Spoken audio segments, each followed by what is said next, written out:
Bonsoir à tous, c'est moi Victoria, je suis votre lectrice pour la soirée. Bienvenue sur le plateau de Voyage au bout de la nuit. Je suis ravie de passer ce moment avec vous en compagnie de Pierre Louys puisque je poursuis pour vous son roman à grand succès Aphrodite.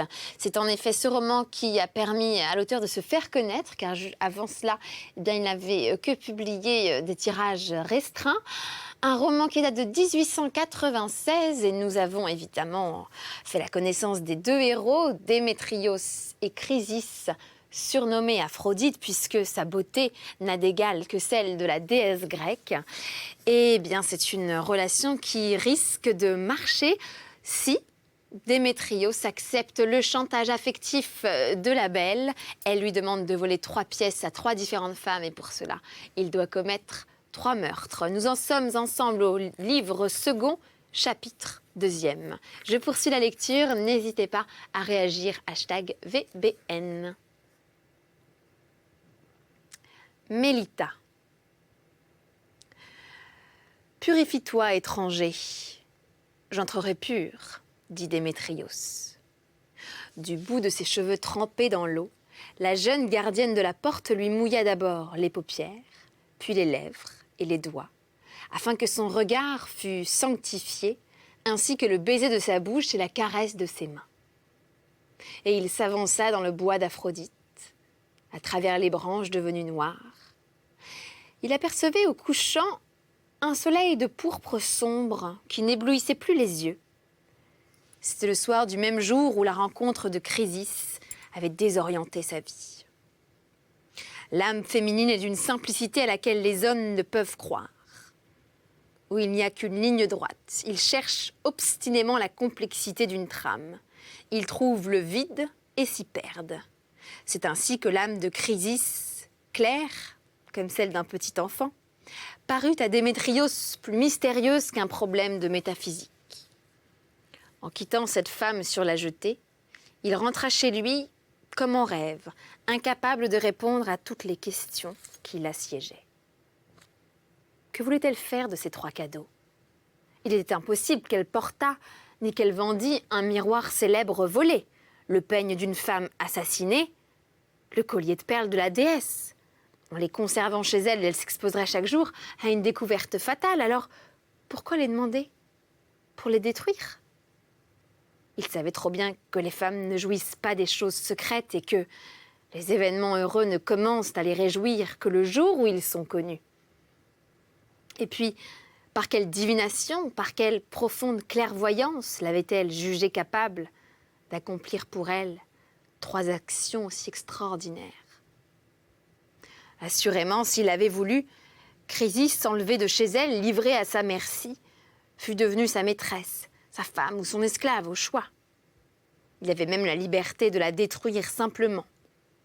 Les révolutions antérieures avaient fréquemment habitué les citoyens aux morts violentes et nul ne se fût inquiété d'une courtisane disparue. Chrysis devait le savoir et pourtant, elle avait osé.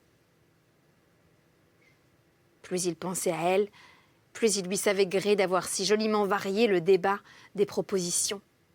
Combien de femmes et qui la valaient s'étaient présentées maladroitement. Celle-là, que demandait-elle? Ni amour, ni or, ni bijoux, mais 3 crimes invraisemblables. Elle l'intéressait avec force. Il lui avait offert tous les trésors de l'Égypte. Il sentait bien à présent que si elle les eût acceptés, elle n'aurait pas reçu 2 oboles et il se serait lassé d'elle avant même de l'avoir connue.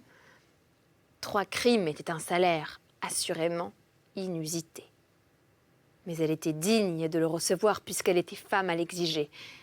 Et il se promit de continuer l'aventure. Pour n'avoir pas le temps de revenir sur ses fermes résolutions, il alla le jour même chez Bacchis, trouva la maison vide, prit le miroir d'argent et s'en fut au jardin. Fallait-il entrer directement chez la seconde victime de Chrysis? Démétrios ne le pensa pas. La prêtresse Tounie, qui possédait le fameux peigne d'ivoire, était si charmante et si faible qu'il craignit de se laisser toucher s'il se rendait auprès d'elle sans une précaution préalable. Il retourna sur ses pas et longea la grande terrasse. Les courtisanes étaient en montre dans leurs chambres exposées, comme des fleurs à l'étalage. Leurs attitudes et leurs costumes n'avaient pas moins de diversité que leurs âges, leurs types et leurs races. Les plus belles, selon la tradition de Phryné, ne laissant à découvert que l'ovale de leur visage, se tenaient enveloppées des cheveux aux talons dans leurs grands vêtements de laine fine. D'autres avaient adopté la mode des robes transparentes, sous lesquelles on distinguait mystérieusement leur beauté, comme à travers une eau limpide. On discerne les mousses vertes en taches d'ombre sur le fond. Celles qui, pour tout charme, n'avaient que leur jeunesse, restaient nues jusqu'à la ceinture et cabraient le torse en avant pour faire apprécier la fermeté de leurs seins. Mais les plus mûres, sachant combien les traits du visage féminin vieillissent plus vite que la peau du corps, se tenaient assises toutes nues, portant leurs mamelles dans les mains, et elles écartaient leurs cuisses alourdies, comme s'il leur fallait prouver qu'elles étaient encore des femmes. Démétrios passait devant elles très lentement et ne se laissait pas d'admirer. Il ne lui était jamais arrivé de voir la nudité d'une femme sans une émotion intense.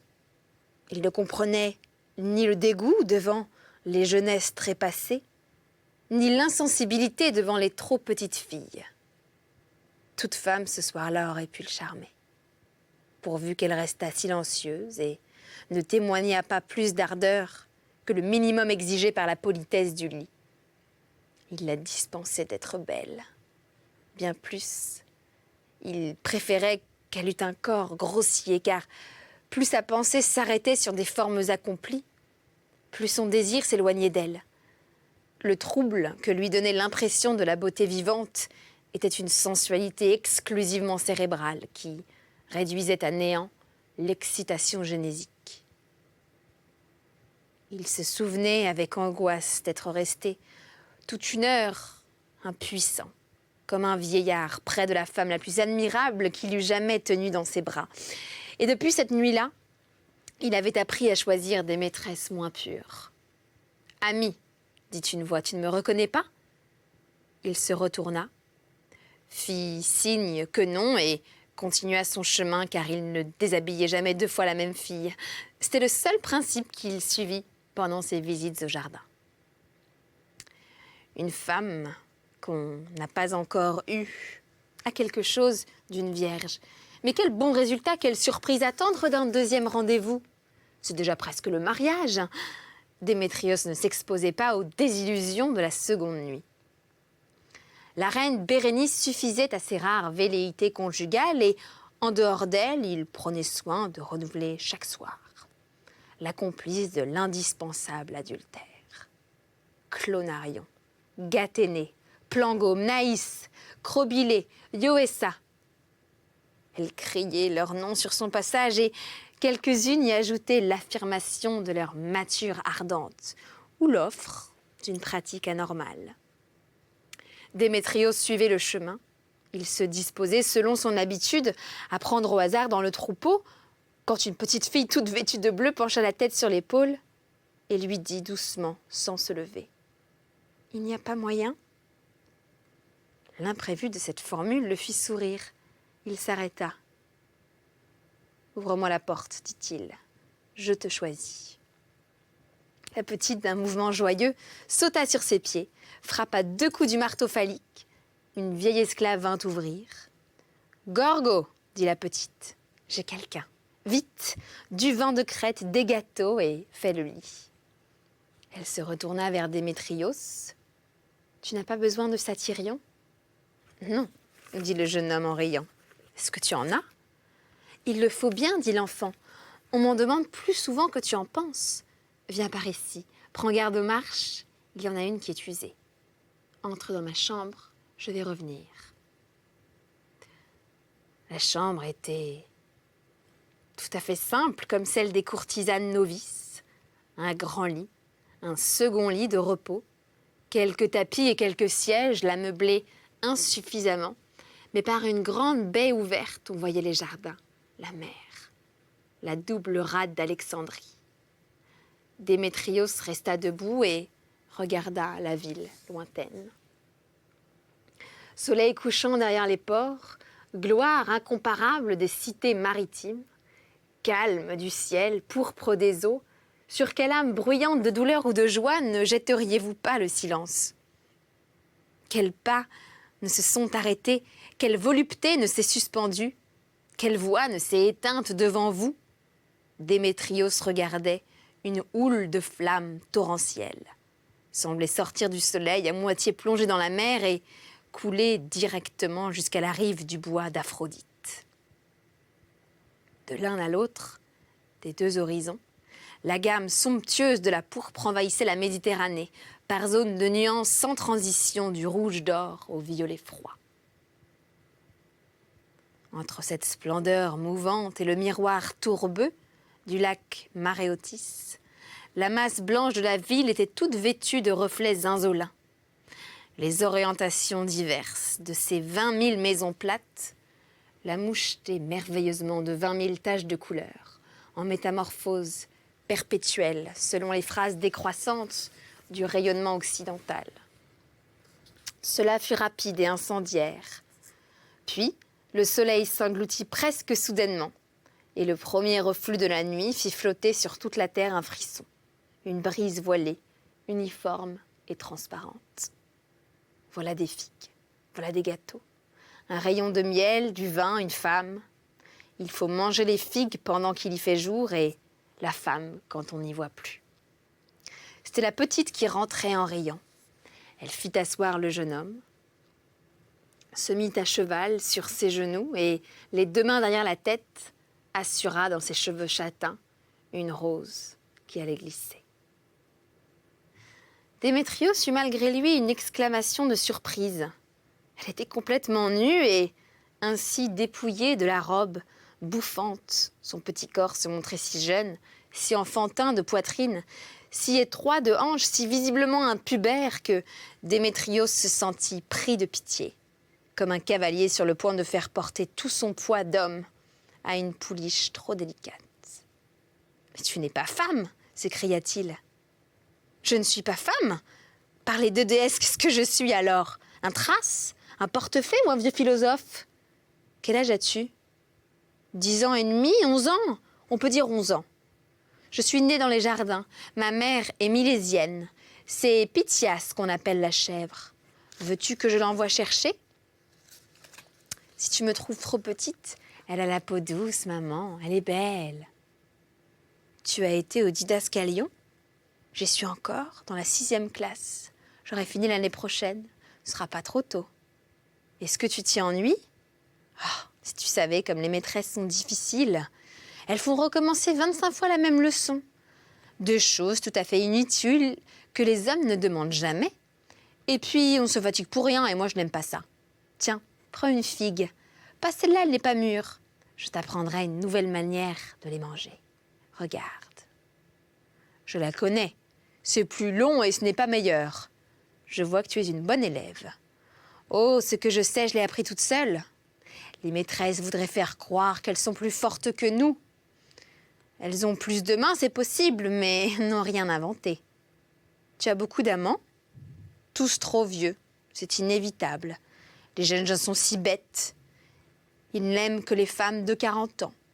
J'en vois passer quelquefois qui sont jolies, comme des héros, c'est, si tu voyais ce qu'ils choisissent, des hippopotames. C'est à faire pâlir. J'espère bien que je ne vivrai pas jusqu'à l'âge de ces femmes-là. Je serais trop honteuse de me déshabiller. C'est que je suis si contente, vois-tu, si contente d'être encore toute jeune. Les seins poussent toujours trop tôt.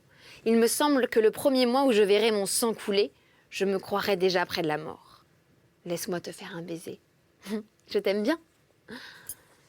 Ici, la conversation prit une tournure moins posée, sinon plus silencieuse. Et Démétrios s'aperçut vite que ses scrupules n'étaient pas de mise auprès d'une petite personne déjà si renseignée. Elle semblait se rendre compte qu'elle n'était qu'une pâture un peu maigre pour un appétit de jeune homme et elle déroutait son amant par une prodigieuse activité d'attouchement furtif qu'il ne pouvait ni prévoir ni permettre, ni diriger, et qui ne lui laissait jamais le repos d'une étreinte aimante. Le petit corps agile et ferme se multipliait autour de lui, s'offrait et se refusait, glissait, tournait, luttait. À la fin, ils se saisirent, mais cette demi-heure ne fut qu'un long jeu. Elle sauta du lit, la première, trempa son doigt dans la coupe de miel et s'en barbouilla les lèvres. Puis, avec 1000 efforts pour ne pas rire, elle se pencha sur Démétrios en frottant sa bouche sur la sienne. Ses boucles rondes dansaient de chaque côté de leurs joues.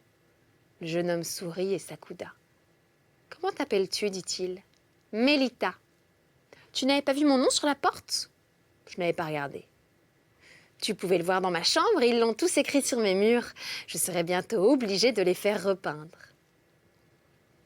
Démétrios leva la tête. Les 4 panneaux de la pièce étaient couverts d'inscriptions. « Tiens, c'est assez curieux, dit-il. On peut lire ? Oh, si tu veux, je n'ai pas de secret. » Il lut.